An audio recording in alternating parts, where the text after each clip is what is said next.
Hey, everybody. Welcome to What Drives Us, episode 269 for March 21st, 2018. My name is Russell Frost. I am your host for this evening's very special show. Let's introduce all of our panelists and our special guest and get right into it.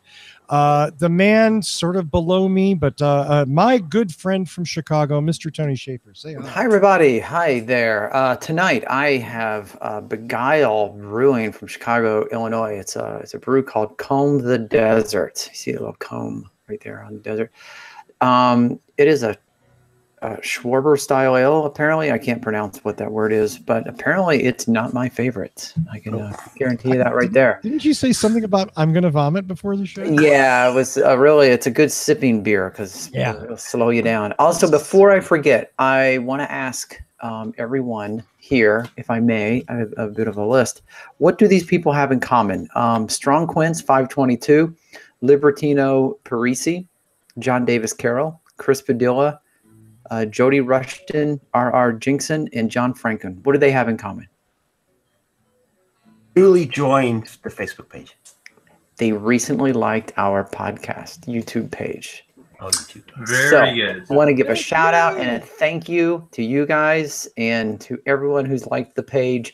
And if this is the first time you're watching the show and you want to catch us every week at 6 o'clock Central every Wednesday, what time is that in California? 6. It's 8 o'clock. Sorry, 8 o'clock Central, 6 o'clock Pacific. Make sure and click the subscribe button on the YouTube page. If you don't know what time it is in your home, Tony, we may have to take you off. I mentioned the beer, right? Yeah, you did. Right. Okay, so let's move on. Our friend in Canada, who's very excited about the Tesla news he got today, and maybe we'll talk about that later, Mr. Mark Coughlin. And the only guy with a lower third, for whatever reason. I had to go there. The blessed one. Welcome, everybody. Looking forward to a great show. Finally, from our regular rogues gallery, our resident Tesla expert and the guy who always agrees with me no matter what position I take in anything, Dr. Evan Fusco. Just because you're so smart and handsome, Russell. I look like Moses, I hear. And Moses, or a sausage, just depending. God, who you ask? Maybe I look like a Moses sausage. Well, glad to be on. Not glad to be talking about our topic tonight, but glad to be on. Yeah. And our special guest, you've seen him on the show before. He is the autonomous vehicle law expert, safeselfdrive.org, Mr. Jim McPherson. Jim, hey guys, so thanks for having me on again. I am presenting the full 180. Wow. See, you're just settling right into this. Yeah. I respect that, sir. Give me a second to put my Oculus things on.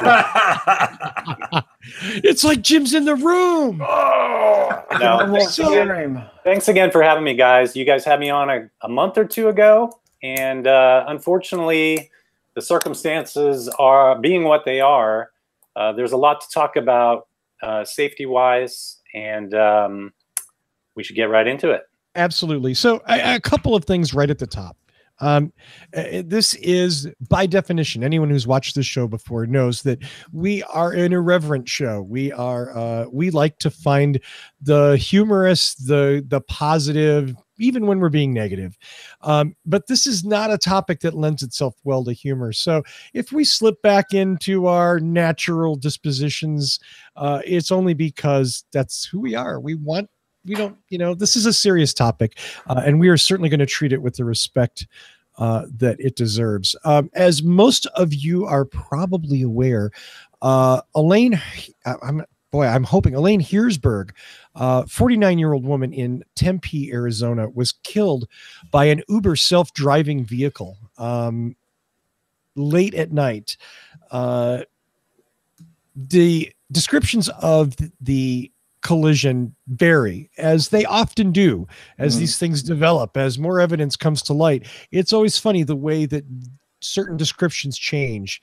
I'm gonna, before I turn this over to Jim, I'm just gonna say this. So forgive me, Jim, if this is me poisoning the jury. I'm not a big fan of the term car accident. I think the word accident covers up a lot of negligence. And we use that accident like it happened in a car, so it was an accident. It just, oops. If there are certainly accidental things, non-intentional things, but I think by describing them as accidents, we often trivialize them. We often don't give them the weight that they deserve. And this I've already seen some things about how she stepped out in front of the car and how it was the pedestrians or the victim's fault. And it may very well have been a nearly unavoidable accident. I haven't seen all the evidence yet. I don't know, but no matter what, nobody deserves to die in a collision with a motor vehicle. There's no, like, even if you step off the curb, the rule is cars are supposed to stop and let humans pass in front of them or near them or whatever. So that's it. I just, that whole accident thing kind of bugs me. It sticks in my craw. And because I get to talk first on the show, I took the opportunity. Let me turn it over to Jim. And Jim, do you want to go over like what you think happened, or I'll let you start however you want. What has been recorded? What has been reported? Because maybe not everyone is up to speed yet. Well, let me start by following up with what you said, Russell, the difference between accidents and collisions. You know, I was reminded recently that language like this does matter, and I'm guilty of it myself. We all fall into this terminology that sort of colors our interpretation of fault right off the bat. And, you know, there's all kinds of headlines that say car kills pedestrian. Well, we know that's just a headline, and it wasn't the car that killed the pedestrian, it's the person. And the term accident and collision will be pointed out by people as well. They're not being pedantic. They're pointing out that there is a human being on the business end of the collision, and we should acknowledge their role in it. Now, in the case of self-driving cars, it actually is a car that's doing the driving and the hitting and the killing in this case. But even that has a human source ultimately in the people who programmed it to do what it does. Just like if you or I spun a top or threw a boomerang or something, you know, once we let go of it, doesn't mean our responsibility for it stops. Whatever it hits and whatever damage it causes, although unintended, it's still human caused, not boomerang caused or top caused. So that said, thanks for bringing that up first. And again, I'm guilty of it as anyone. Let's all try and catch ourselves where we can, but don't beat yourself up over it. In this case, a woman was crossing 4 lanes of traffic in Arizona, and it was nighttime, and video was released today showing the car proceeding in its lane right up until the point of impact. And the pictures sickened me and saddened me, because for a long time now, I have been raising questions about autonomous vehicle safety that are driven home quite clearly by this video. Not just that the automation here may have failed to do what it was intended to do, but that this safety driver, who was apparently looking down just before the accident, has an interesting role to play as well. How much can we expect that person to be able to catch an error like this? You could have a fighter pilot, a Chuck Yeager at the prime of his career, and present him with a situation where he has to A, acknowledge that the automation has failed, and B, jump in, take over, and take evasive action. And that may be an impossible task we are asking of these safety drivers. But at the same time, you know, it was dark, and if a human being could not have avoided this accident, are we going to hold Uber to a human standard, or because they've placed lasers that can see in the dark on their car, should we insist that those lasers always work? What is the standard of care for an autonomous vehicle? That's an open question.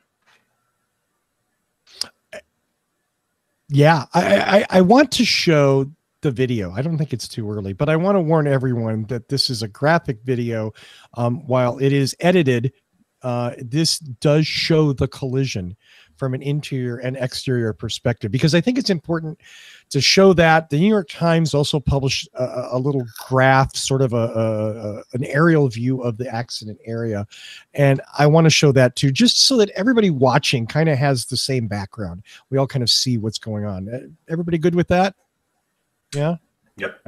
Okay. So if you don't want to see this, just turn off your video for the next minute and a half. Okay. And I don't usually say that to people watching this show. So here we go.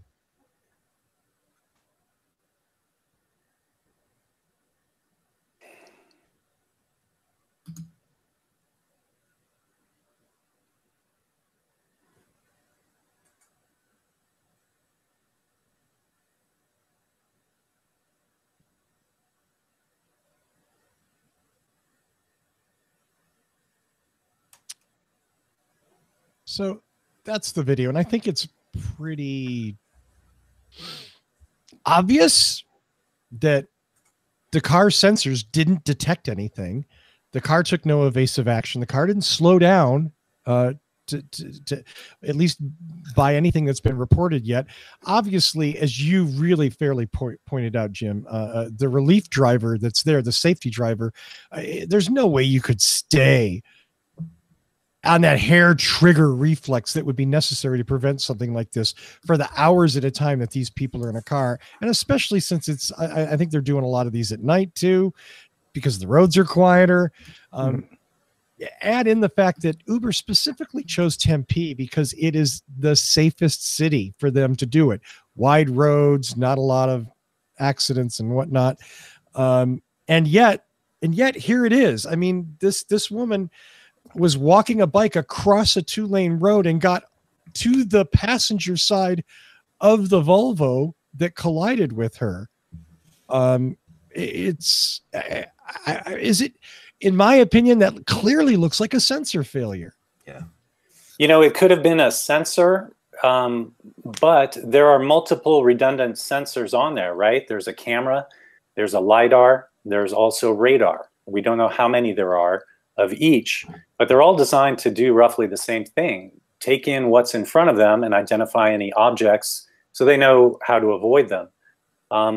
Beyond whether or not the sensor saw her, there's also the question of whether it was able to classify her as a human being or something in the road that it needed to pay attention to. So sensing, classification. Third would be the software that gives a playbook of what to do. What is the proper evasive response in that situation? Perhaps, and this is pure speculation, you know, the software programmer decided, okay, if you see someone at the last second, you know, stay in your lane because it's better than swerving abruptly to the right or to the left and taking a chance on door number 2. That's kind of the trolley problem, isn't it? Exactly. Exactly right. Yeah. Right. I was just thinking, you know, growing up in Indiana, right, in southern Indiana, a lot of people don't know that white-tailed deer is not indigenous to Indiana. It was introduced in the early 1900s. And now there's because there's no predators or a few predators, there's a population issue. And the reason I bring that up is that we are taught when we are young that if a deer is in the road, you apply your brakes and you minimize the impact, but you don't swerve because you're more likely to go off the road. You're more likely to hurt yourself if you try to avoid, especially on county roads where there's no shoulder. If you go off the road on some of those roads, you're in a whole lot of trouble. So you stay your lane is what I'm saying. So, but I think we have to back up a bit because, you know, I came in, you know, I saw this video for the first time 20 minutes before we went live, and I had some pretty strong opinions about what I thought was going on and what I thought had potentially happened. And the video shows that those assumptions were fairly wrong. And I think what's evident here is that, you know, that since the car was in the right-hand lane and the pedestrian crossed from left to right, there was a fairly long time, you know, relative for what computers can do and what these lasers and radars and sonars can pick up on. that she clearly should have been detected by this system. And there's not, as you mentioned, there's redundancy. So there's no way it was a failure of one sensor, one radar, one system. This was a systemic failure to recognize what should have been pretty obvious. Now, why is that? I don't know. There were trees lining both sides of the road. There's some pretty good Google images out there, and at least one overhead that shows that there's a lot of stuff on the side of the road. And I don't know if that was confusing the system and caused it to assume. I mean, there's a great picture. So where approximately that collision occurred, there were definitely trees and things on there. But I still have to say, she crossed that widest part of the road, and there's something wrong with those sensor systems if they can't detect that human going that speed. It's not like she suddenly stepped off the curb on the right from behind a tree. That's, to me, that's what I was thinking probably happened. And that's, I agree. Unavoidable, and I would have said, look, right, you can't blame the sensor system for that. But when there's that much time, someone moving at that rate of speed across the widest part of the road, if your system doesn't pick that up, you got to start from scratch and figure that out. I'm right there with you. I was under the impression, I had not read an article that said whether she had come from the passenger side or the driver's side. And it wasn't until, and I had intentionally not been watching the video because I just don't need that in my head.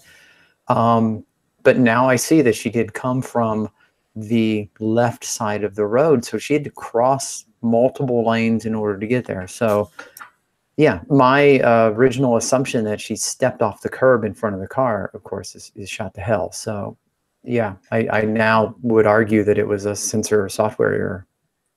And with that, I just wanted to jump into a different area of this, is the safety driver that was touched upon earlier. How on earth can someone be a safety driver when 9 out of 10 times everything goes right and they start being bored to death in the car? Mm-hmm. Sure. No, more than 9 out of 10. Yeah. Like, I don't understand. Right. I don't understand how someone could pay attention to the point where they could actually react and do something. As we see in the video, the driver was looking down several times. I'm guessing he had some sort of electronic device that he was viewing. That's speculation, but it certainly looks that way. And I just don't like. I don't think there can be a safety driver that could ever pay attention at all. No. So what are they? What are they there for? What can they possibly do in any of these situations that have just happened and will happen in the future? I don't see that they're really safety drivers. They're just an extra passenger. Yeah. So two things. One, the safety driver was a woman, and second, I too question. I think that brings back to the earlier point. What standard are we utilizing? Are we using a human standard? Or are we using a more advanced standard that we expect out of an autonomous vehicle? Because at least from the video, in which, obviously we're not getting quite the same level of contrast that you get in real life from a video. But, the pedestrian came out from a very dark area and into the headlights. And I'm not sure a human would have avoided that accident either. But to me, that's not the standard we should be talking about tonight. Right. It's the standard of what that autonomous vehicle should have been able to avoid, and they are designed to avoid that, and it clearly failed. Right, as David mentioned in the chat, a Tesla driver, let's say a Tesla Model 3 driver, could have been tapping on the screen for the same amount of time that the safety driver was looking down. That's the story of nearly every accident / collision in the United States in some ways. Yeah, that 1 second. That's all it takes. Yeah. If I may compliment you on that great point about whether any safety driver could competently intervene in a situation like this. Uber immediately suspended operations for all their vehicles, and that's probably a sound policy because they don't know whether this one car had an error in its wiring or something, or whether it was systemic to all Ubers.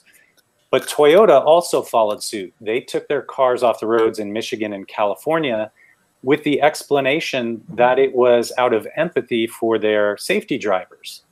that their safety drivers would be emotionally affected by this accident as they realize that what they're doing, what they're being asked to do, is a matter of life and death. And we don't know how high the qualifications are to be a safety driver, but it's clear now that they are being tasked with life and death supervision. And it may be more than they are able to handle. You know, this video and Mark's theory that there's a systemic problem here mean that there's a potential that even Waymo, if its automation is better, should still take its cars off the road, because this reveals that a safety driver will not be able to catch the Waymo error whenever it occurs. Forgive me. And I'm not saying anybody in the world is stupid or anybody on this panel, certainly not. But isn't it? The safety drivers are there because we make them have safety drivers. They're not there because they can actually do something. And maybe in some instances, maybe when the vehicle gets into a situation where it gets confused, whether there's cones or some unorthodox signage or something. But for something like this, I have to think that most of the time, most safety drivers are just going to be victims along with the people they collide with. Well, you talked about terminology, Russell, right? We call them safety drivers. Are we assuming that they're adding safety to the system? Well, I think that's the legal assumption. That's what we're supposed to believe. But I think the truth has been, which is why I haven't been super supportive of a lot of these tests. I don't know what possible safety they could add. Maybe we should call them witnesses. Yeah. Oh, Wow. yeah. Yeah. No, I mean, touche, sir. Mm-hmm. That's it's. I mean, is anybody else see that point, or am I just going? Well, sort of. You know, I think maybe safety driver is a bad term to use for them. It may be interesting to see what their training is and what they're advised that they are supposed to do. Certainly in obvious situations where they need to provide an element of safety that the car is not recognizing that's there. But yeah, I mean, we certainly can't. I mean, I guess we've gotten to the point where we trust autonomous vehicles enough that we can't expect a human to do a better job in a situation like the one that happened in Tempe. But we shouldn't trust them that much. That's my point. I don't think we should. Should trust what? The car or the driver? Both. Well, but look. So what's worse? The 15-year-old driving permit kid that the father is the safety passenger in the passenger seat. What's more dangerous, that kid learning to drive or an autonomous vehicle? Yeah, but that kid isn't driving in the middle of the night typically. When they're learning? Not in California, they're not. They're not allowed to drive. Not in Ontario, they're not. Yeah. But in some places they are. I see your point. I mean, are young, inexperienced drivers on learner's permit more dangerous than autonomous vehicles with safety drivers? I don't know. Yeah. I mean, there's some risk we put every time we put a learner, whether it's a computer learner or a human learner out there. You can't. I mean, what do? We just say, well, fuck it. We can't have autonomous vehicles because it's too dangerous, or just stop. We say you can't have it until you can prove it's dangerous, or until you can prove that it works. How can you prove it's safe until it's been tested in real world situations? That's not my problem. Yes, I'm not it the one is. trying It's because it's the same problem you have with a teenage driver. No, it's no, a learning it's driver. not. It's a yes, human. it is. It is, because you could put them out there in a driver safety thing where they just drive around cones and they back in and out, and you go, oh, now he's ready for the real world. Throw him on out there. Yeah, that's bullshit, Russell, and you know it. You have to get out there in the real world. You have to fuck up once in a while to learn. Yeah, eventually that 16, 17-year-old is going to drive into Chicago, and that's not a bunch of cones. That's real world driving. I mean, I see what it's Evan is saying. saying. For an autonomous vehicle, it has to be tested in real world situations where unexpected things happen that you couldn't possibly replicate in a test situation. How many lives 4 do we pay for the development of autonomous vehicles. How many lives do we pay to train teenage drivers to drive? I don't know. It's the same question. Yeah, not even to train It's them. unanswerable, Russell. It's not fair to ask that if you can't answer the question both ways. I think it's totally fair. In one case, you're okay. talking I'll about, answer your question as soon as you answer mine. What was your question, sir? How many lives is it fair to lose for teenage drivers to learn to drive? Whatever that number is, how many ever teenage driver fatalities are cost, that is what we've agreed to do. That is what we as a society have all gotten together and said, we think that people should learn to drive at this age. Right. And they should be given a learner's permit. And we know they're going to screw up. We know they're going to make bad judgments, and they're going to kill people or kill themselves or damage property. And we have to do the same thing for autonomous vehicles, and for an even better reason. The better reason being that they will, once they achieve their potential, save innumerable lives, more than we could potentially count. 6,000 pedestrians were killed by vehicles in 2017. 6,000, all by human drivers, by the way. Mm-hmm. All right. And yeah. Is that an acceptable number? No. Okay. Yeah, so it's not going to get better with humans behind the wheel. Right. So the question here is, what bar do we hold the autonomous cars to? Do we say you have to be better than humans, or you have to be perfect? And that seems to be your point, Russell, is you seem to be saying until it's perfect, it's not good enough, even though humans are allowed to be on the road, even though they're fallible, but computers aren't allowed on the road because they're not perfect. People make a big deal when an airplane crashes, but they don't look at the total number of people who die in cars driving from place to place every year. Let me give you some numbers, Evan. There are 12.5 deaths per billion vehicle miles driven.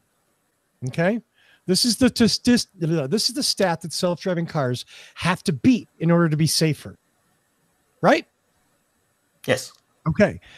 Based on this, Uber's got about 3 million test miles, mostly under fairly controlled conditions, but a lot of them like this. So right now, they're at 333 deaths per billion miles driven. Wait, but so you can't just use Uber. You got to use all vehicles for autonomous vehicles total. First of all, that has to be your denominator. And second, you can't really compare it to all cars. You have to compare it to the 15-year-old learner. Well, that's what I mean. It's all. No, you have to. You can't. But of course, the stat is skewed because the amount of miles driven by autonomous vehicle is considerably lower. Correct. Yeah, and it's just as unfair to say before this happened on Tuesday that autonomous vehicles were clearly safer because there was zero deaths. Safer, right? Right. So we don't have an N that's big enough to use for a statistic right now. All right, you can't do that. I mean, the best batter in baseball stepped up to the plate once and hit a home run and retired.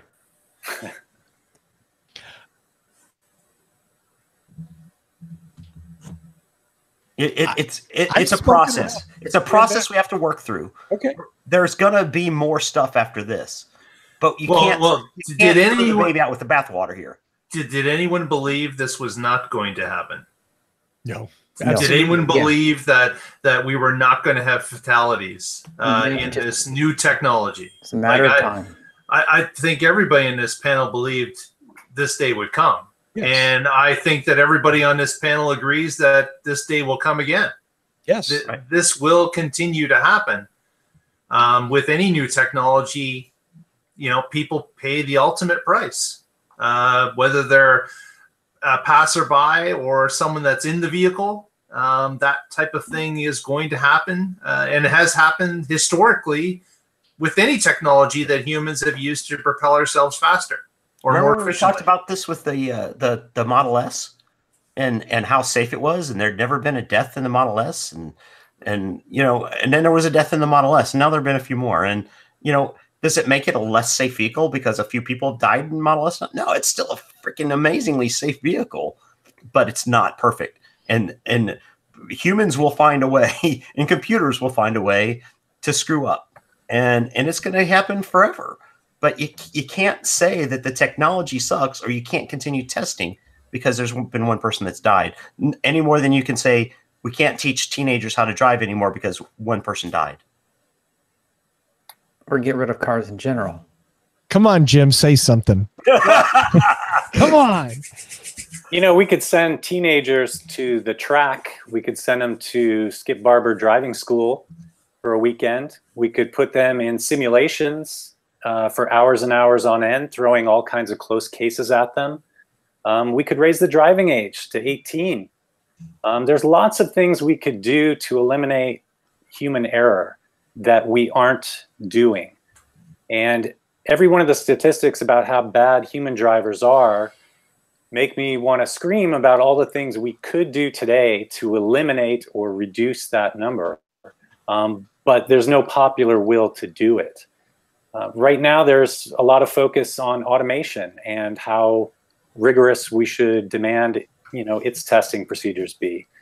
I'm just being a spectator here and watching you guys debate it because you guys have all thought about it. You're hitting all the issues. And my voice is just another vote one way or another. It's not more authoritative or otherwise. So please keep at it. I'm just recalling that last time I was on, we were watching Tesla drivers do things with their autopilot, like sitting back and smoking weed, or jamming an orange into the steering wheel so that it fools the system into thinking that the human is paying attention and grabbing the wheel. Boy, those are tough. That's monitoring level 2. Level 2 is a human's responsibility, and those are videos of people actively shirking it. So we just saw a video earlier, Russell, that there was a driver who wasn't paying attention to a level 4 system. And Google has said they were going to skip level 3 because it's too difficult. You can't have people pay attention. And I'm not sure that moving to level 4 makes that any easier. And so briefly, I agree. We could do a lot better with our teenagers, and that in Europe they do. I mean, many people don't drive. It's very expensive to learn to drive. You have to do tons and tons of lessons and tons of classes, and it's very difficult. And I posted a link in our chat that, you know, it's the fatality rates and accident rates are about half in Europe, despite the fact that they can drive 155 miles an hour on the Autobahn than in the U.S. So yeah, we do a piss poor job in the U.S. But guess what? People still die in car accidents in Europe too, despite all of that. Stuff still happens. Humans will never ever be perfect, but we can't expect that of computers either. We should expect better than what happened in Tempe. Absolutely, 100%. They have to be better than that before we, you know, turn them on and let them go. But I don't think it's a realistic expectation to expect 0 fatalities during this learning process. For whatever reason, expectations do seem high, don't they? It doesn't. People have been saying that autonomy was going to save us from accidents, and this is a very realistic group of people who know that's not true. But there are lots of people out there who believe that autonomy is incapable of failure. I would like to think that someday it will, but I mean, we're not there yet. I mean, how long have we had, you know, autonomous cars? Yeah. Well, it never will until we eliminate humans from the equation. Not necessarily. Well, no, because that human looked pretty eliminated from the equation, from what I see. I'm saying that there can't be any humans crossing roads or driving other vehicles. Oh, right. After the robots you introduce over and kill all the humans, and Skynet rules the world. Yeah, there will be no more fatalities. Just recycling. So let me jump in for 1 second. So some more statistics from the Association for Safe International Road Travel. And this is United States stats, not global. 37,000 people die in the United States every year on average in crashes. An additional 2.25 million people are injured or disabled in those accidents. Nearly 8,000 of the people killed in crashes involved drivers ages 16 to 20. Yeah, almost a quarter more. Yeah. We're talking about a cost to us as a nation of $230 billion, or an average of $820 for every one of us. Yeah. Is it worth? So, is it, if we could reduce that number by 10%, is that worth continuing pushing this autonomous technology? or does it take 20% or 50%? What's our threshold for needing, and accepting that it's not going to be perfect while we figure it out? Let me reiterate my point that I've made a few times on this show.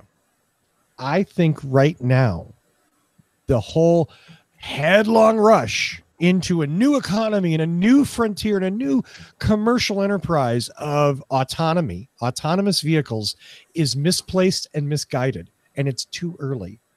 I want to see manufacturers deploy much better safety technology in the cars still operated by humans. Yes, fallible humans, but augmented with the best technology we have.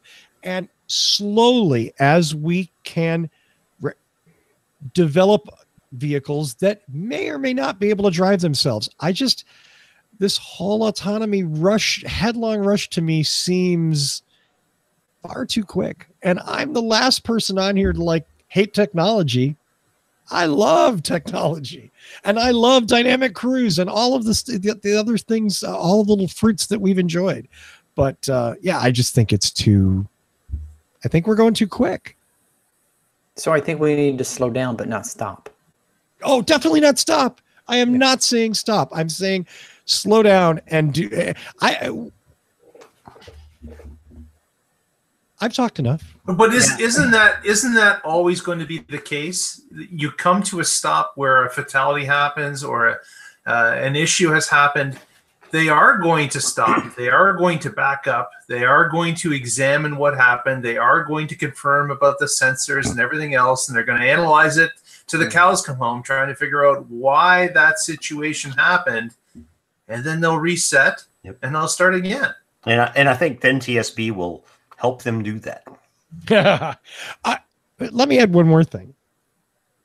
If this had been anybody but Uber, I might feel a little differently about it. But this is a company that has gone rogue, forgive me for that, constantly, regularly ignored law, regularly tried to rewrite the law in their favor, done whatever they wanted to do repeatedly. This is a bad company, start to finish. It's a bad company. We've said that many times on this show. So that the first fatality happens to be Uber, in my opinion, and that opinion is worthless, isn't a happens to, it was near certainty.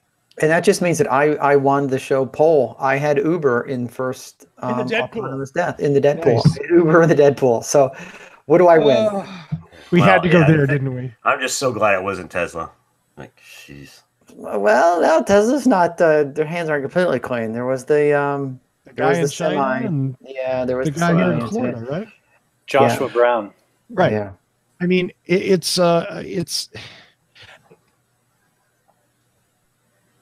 yeah, but we knew, like you had said earlier, we knew fatalities were going to occur. You're in a 2-ton vehicle traveling 40 or 60 miles per hour. And I mean, in the case of the driver, put complete faith in the car. Now, the pedestrian, unfortunately, was fully innocent of the entire situation. Well, they weren't fully innocent. Yeah, I know. Hopefully, if it's the middle of the night and you're crossing the street and you see headlights coming at you, like, why would you continue, right? Like, it's you kind of like, if it was daylight and someone's crossing a road like that, they kind of make eye contact with the car or see that the car slows, and they can make a judgment based on that. But in night, all bets are off. So there's no eye contact. They have no idea. But you're right, Tony. If you're crossing a road, if I'm crossing a road and we see lights, we stop and we wait for the car to pass. Or you hurry, which might have been what she was doing, and you think you can beat the car. Yeah. She couldn't, and she didn't. Yeah. I don't know how comfortable I am giving any of the blame to her. I'm not saying she's not breaking a law or whatever. I think the jaywalking thing is bullshit. But I'm saying no one deserves to die crossing an empty road. Correct. Well, yeah. Okay. She didn't jump out in front of the ar. No, she didn't.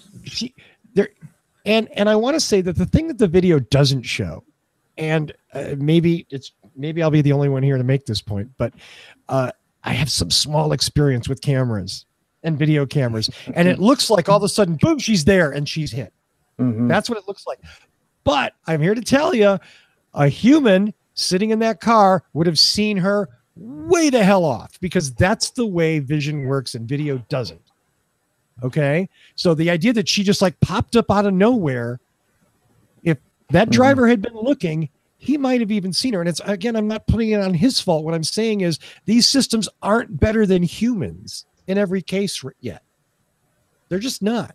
Clearly, this failure shows that. I remember you were a camera guy, Russell. You know, we're all colored by the video that we saw, which looks pretty dark. And you wonder, how big is the sensor on that camera? What kind of resolving power? Set at what aperture? Are these cell phone quality videos? Are they, you know, HD 50 megapixel photos with, you know, night vision? It's hard to know whether what we saw in that video is what a human eye sees under the same conditions.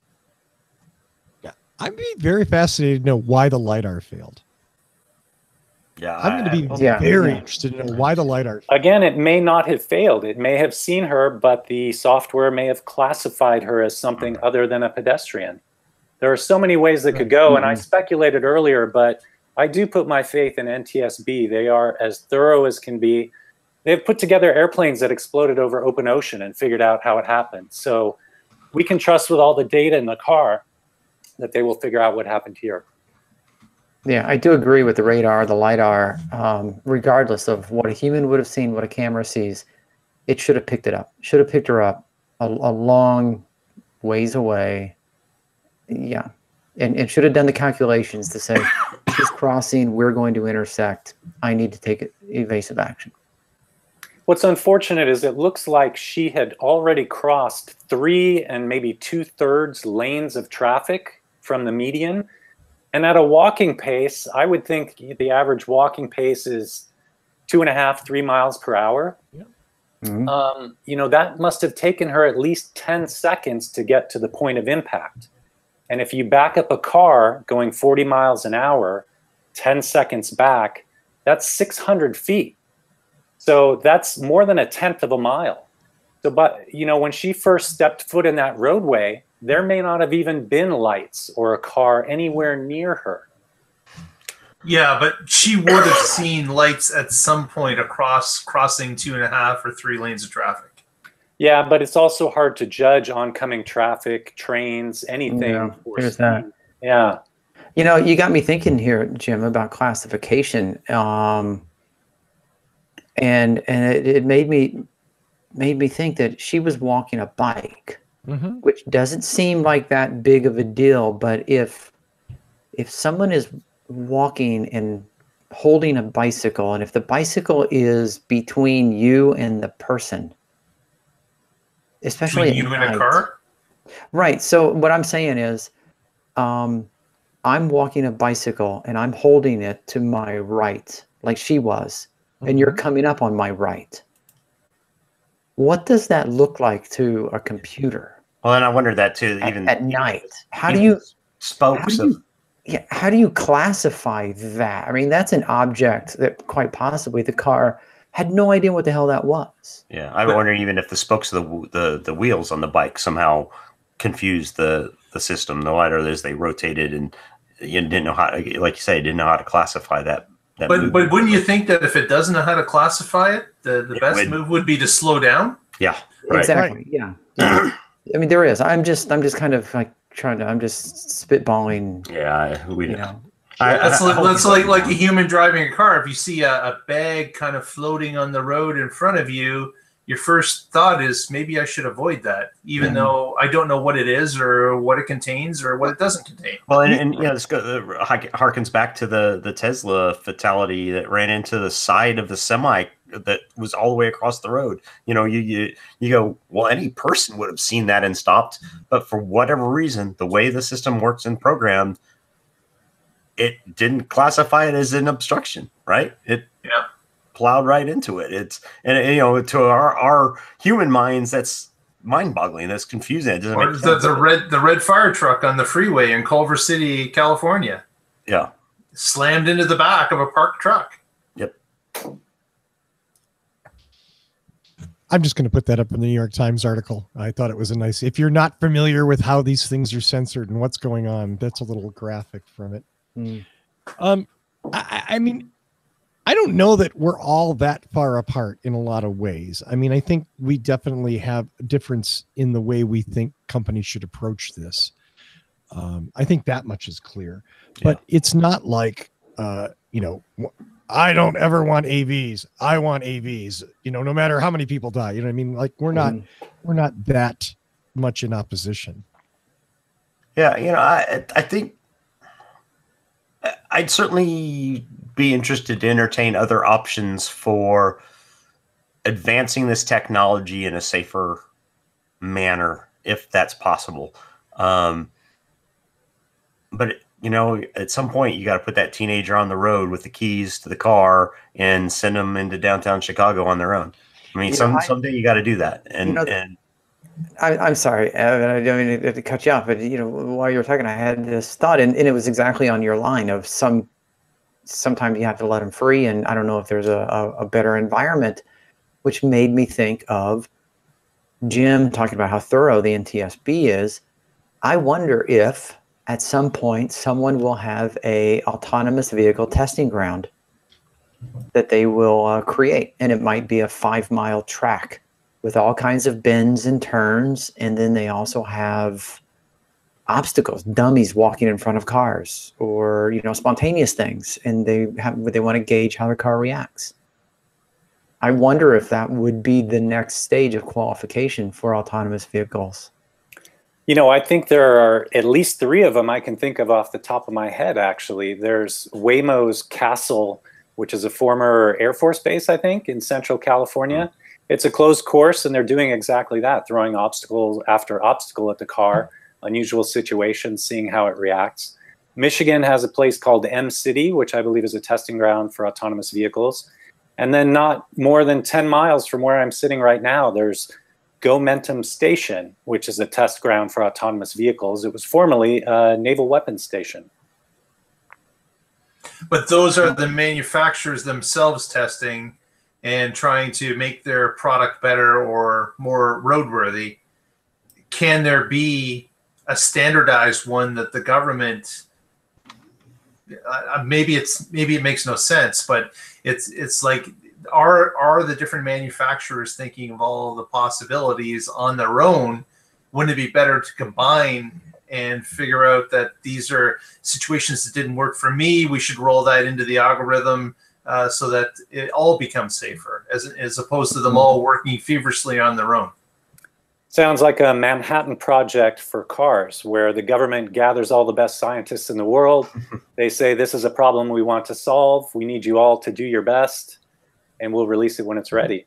They could probably do that, but it's free enterprise at work right now. Yeah. And there's no one standing over the developers to say how good it has to be. Well, now, capitalism has never let us down in the past. I can only imagine this is just going to have the people's best interest in mind. If I could punch you right now, Tony. Yeah, you know, and even if we do all that, have all these test courses, we get the NTSB, there's still going to be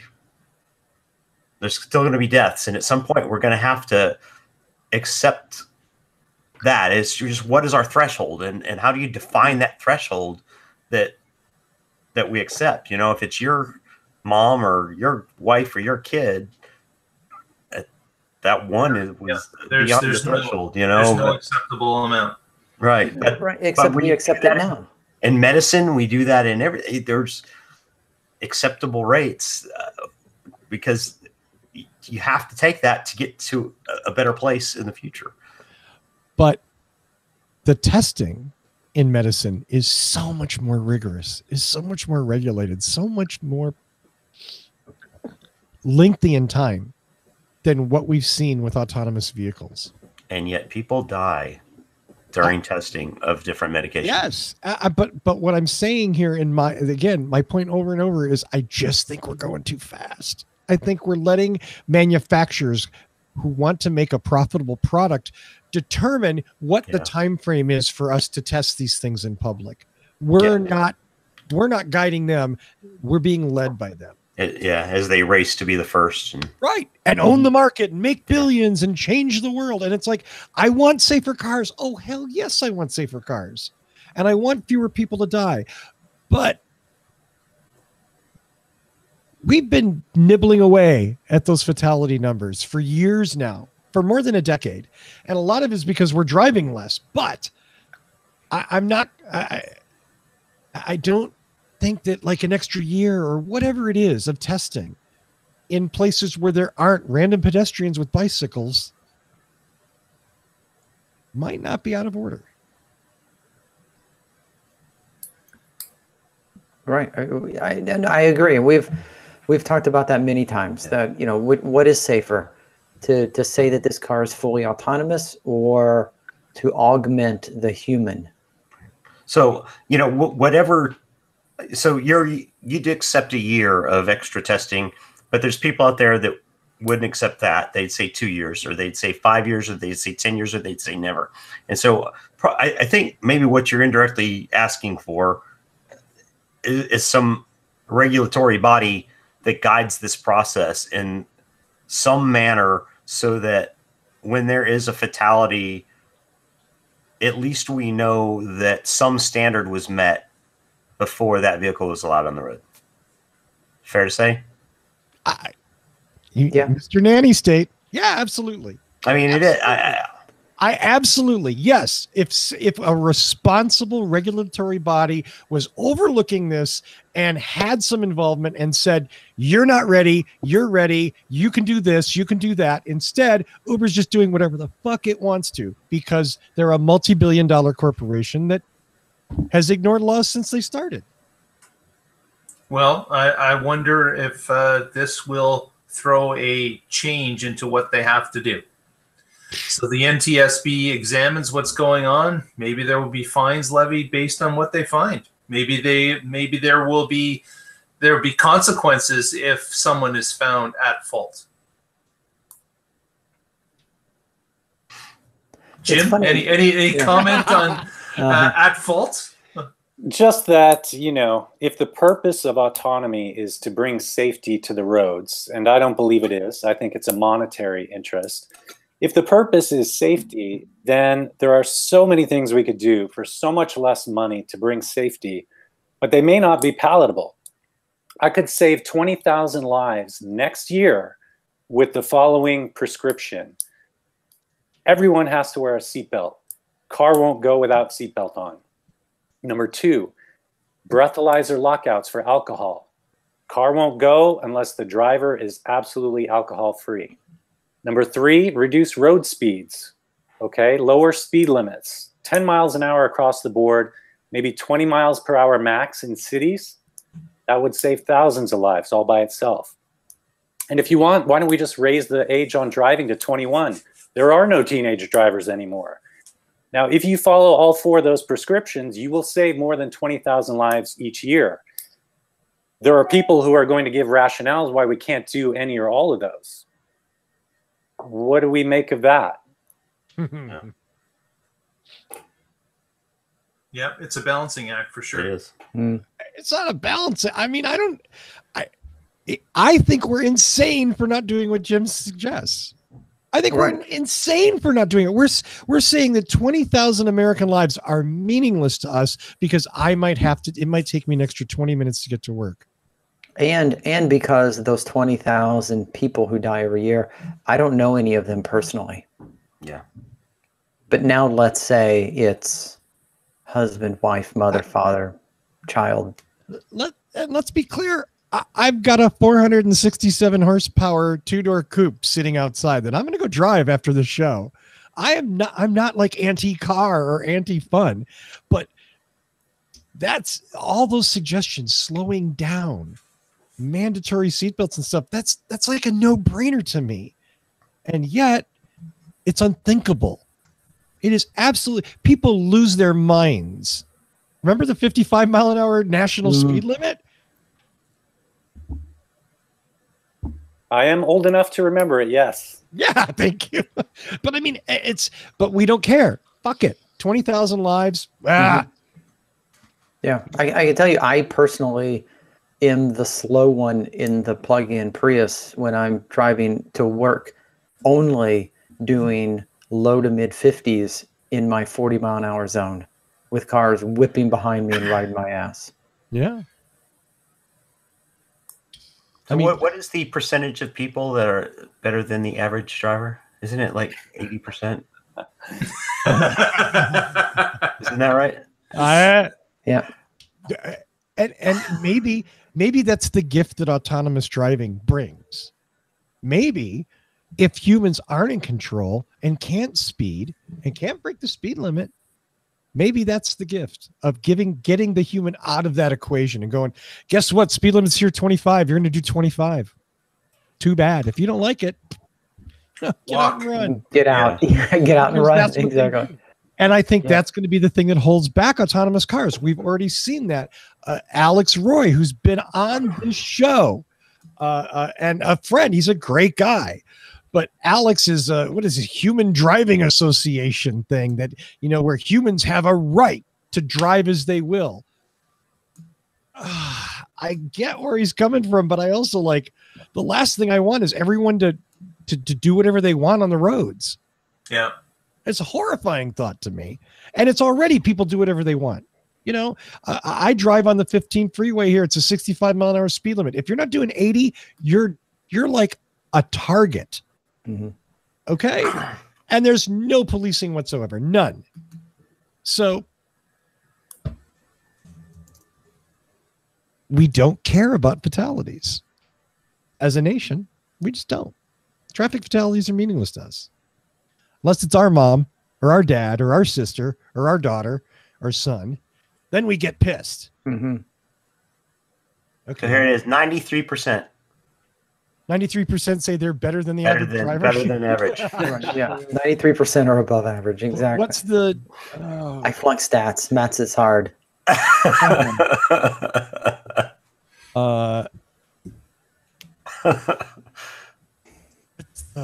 I can't think of, we'll give it. Is that Dunning-Kruger in? Yes. I mean, just it's completely Dunning-Kruger. The worse they are, I'm sure the better they think they are too. Uh-huh. Yeah, Dunning-Kruger, and like Wobegon, where most people are above average. Okay, I got nothing else. Anybody? Mark, you've been pretty quiet. I don't know what the solution is, guys. I don't think anybody knows what the solution is. It's something that's going to run its course. I think that there will be regulation introduced if there's enough public outcry, if there's enough accidents. Mm-hmm. I think there will be a regulation body that will be put in place of it to slow it down if they can't do it themselves. And as we've seen in the past, many instances they cannot do it themselves. So I think we're probably heading towards regulation. Not in the next 3 years, I don't think so. Yeah. Say that. Or it could just got it. Like regulation that the EPA is giving us right now, or the Department of the Interior, that, oh yeah, we're regulating. Yeah.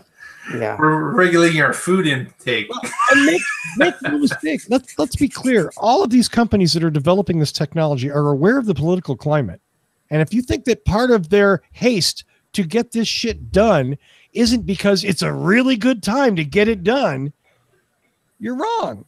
They know that this isn't some secret. I'm saying something that's totally obvious, which is usually my role in the world. So that's all I got. Jim, do I give you anything else? Yeah, I mean, ultimately, autonomous vehicle developers are shooting themselves in the foot if they're not as safe as can be, because people won't want to get in them. Fair enough. Evan? Yeah. No, I think we've all said our share, and I'm sad that we had to have this particular episode tonight, and I'm sad that we saw such an utter failure of what I think ultimately is going to be really great technology. I would much rather be celebrating the release of the fully autonomous vehicle that is 98% safe or whatever it is. You know what I mean? Mm-hmm. That's gonna save thousands of lives. I would much rather be celebrating that. Well, and there may be a little bit of an effect here of, you know, you always get to see the one that was bad, right? I mean, it might be nice to see a montage of videos where the autonomous vehicle dramatically avoided collisions that clearly a human would not have. And I think those videos probably exist too.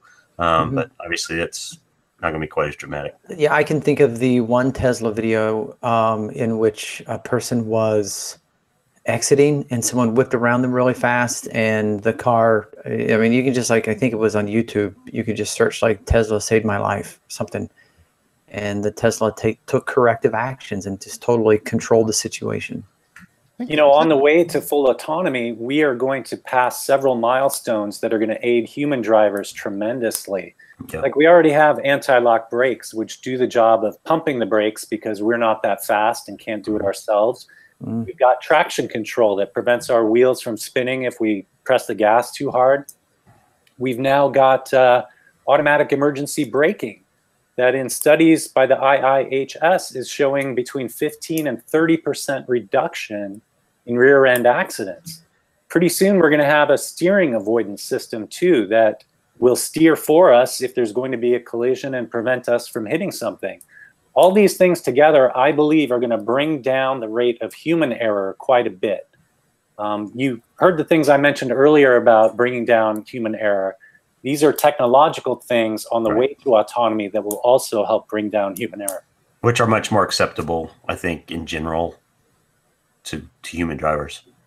I would love to drive a car that's incapable of crashing, no matter how stupid I am. Oh, yeah. How about it? How about it? Let's do some shout outs and go home. Evan, I always pick you first. Thank you. Because I always have the best shout outs, the most shout outs. I have the most shout outs of anyone when I shout out. You do indeed. Mr. Coughlin, do you want to do a quick? Oh, I'm sorry. I was checking my phone for my Tesla update. Oh, jeez.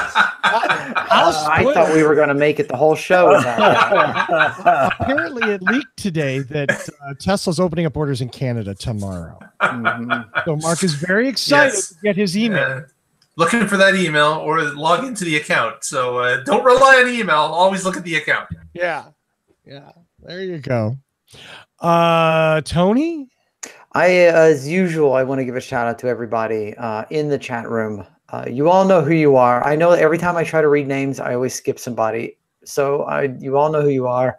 Right now, it says we have 13 people watching live, and that is awesome. Thank you for taking time out of your evening to watch the show. And if you didn't catch it in the first part, if you're watching us on YouTube, do us a favor and give us a subscribe onto the channel. That not only helps boost our numbers, which of course we love because numbers are good, it also gives you a heads up every time we start a show. So if you forget when the show starts, which happens to be 8 o'clock Central, 6 o'clock Pacific, 9 o'clock Eastern, you'll get an email or you'll get a pop-up if your browser does notifications to tell you that we've started a show. So make sure and subscribe. It's a win-win for you and us. And I don't know, I've lost track of what I was saying. Well, we desperately need that. YouTube.com/whatdrivesus. Jim, do you mind plugging yourself, or do I need to? I'm going to resolve to drive safer and urge everybody else to do the same. There you go. SafeSelfDrive.org is Jim's website. And are you at Safe Self Drive? I am. Thank you. At Safe Self Drive on Twitter. A must follow. Jim's always picking up cool autonomous vehicle stuff on the line. I'm like Jim's buddy on Twitter now, and not buddy because we hang out, but buddy because I'm like, oh cool, read the article, so yeah, that's me. I'm kind of a Twitter stalker. When I find somebody that I'm a huge fan of yours and all you guys too. Yeah. Great show. Oh, thanks, Jim. So thank you, Jim McPherson, again for coming on. Once again, SafeSelfDrive.org or at SafeSelfDrive on Twitter. If you're interested in autonomous vehicles and you don't care about the legal aspects, then ignore him. But if the law surrounding these things has any interest to you at all, which it should, This is the man, the one man, right there. The one man you need to be reading and listening to. As always, a quick shout out to Michael Mannering. Once again, my thanks to everybody in the chat room. You're all amazing. My thanks to Dr. Evan Fusco, Mr. Tony Schaefer, Mr. Mark Coughlin, and Mr. James McPherson, Esquire, for coming on and doing this super important show. Thank you. Tune in next week and find out what drives us.